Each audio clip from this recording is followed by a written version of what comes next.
Iran ইসরায়েলের পাল্টাপাল্টি হামলায় আশঙ্কা দেখা দিয়েছে তৃতীয় বিশ্বযুদ্ধের। মধ্যপ্রাচ্য জুড়ে বিরাজ করছে চরম আতঙ্ক উত্তেজনা। ইরানের আক্রমণে বিপর্যস্ত হয়ে পড়েছে ইসরায়েলের আকাশ প্রতিরক্ষা ব্যবস্থা। তেল আবিব সহ ইসরায়েলের বিভিন্ন শহরে রাতভর ইরানের ক্ষেপণাস্ত্র হামলায় আরও 12 ইসরায়েলি নিহত হয়েছে। ধ্বংস হয়ে গেছে ইসরায়েলের হাইফার জ্বালানি কেন্দ্র সহ বিভিন্ন স্থাপনা।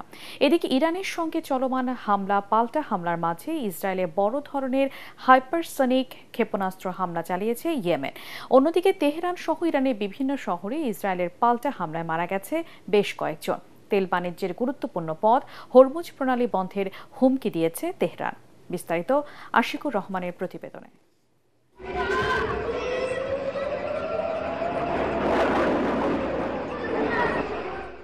শনিবার রাতে ইসরায়েল জুড়ে শতাধিক মাঝারি ও দূরপাল্লার ক্ষেপণাস্ত্র ছোড়ে ইরান। জর্ডান, ইরাক ও সিরিয়ার আকাশ পেরিয়ে ইসরায়েলের জেরুজালেম, হাইফা ও কিরিয়াত শহরে পড়তে থাকে একের পর এক মিসাইল। এমন অবস্থায় ইসরায়েলের আক্রমণে বিপর্যস্ত ও দিশেহারা হয়ে পড়েছে ইসরায়েলের আকাশ প্রতিরক্ষা ব্যবস্থা।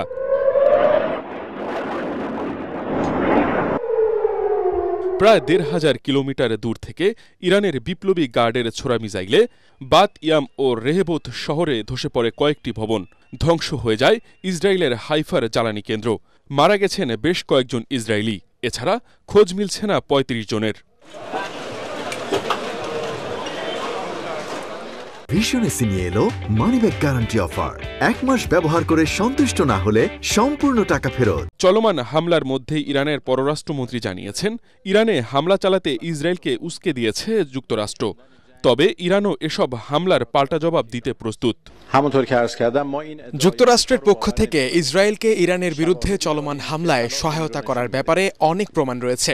যুক্তরাষ্ট্র এই হামলাগুলোর অংশীদার এবং তাদের এর দায়িত্ব নিতে হবে।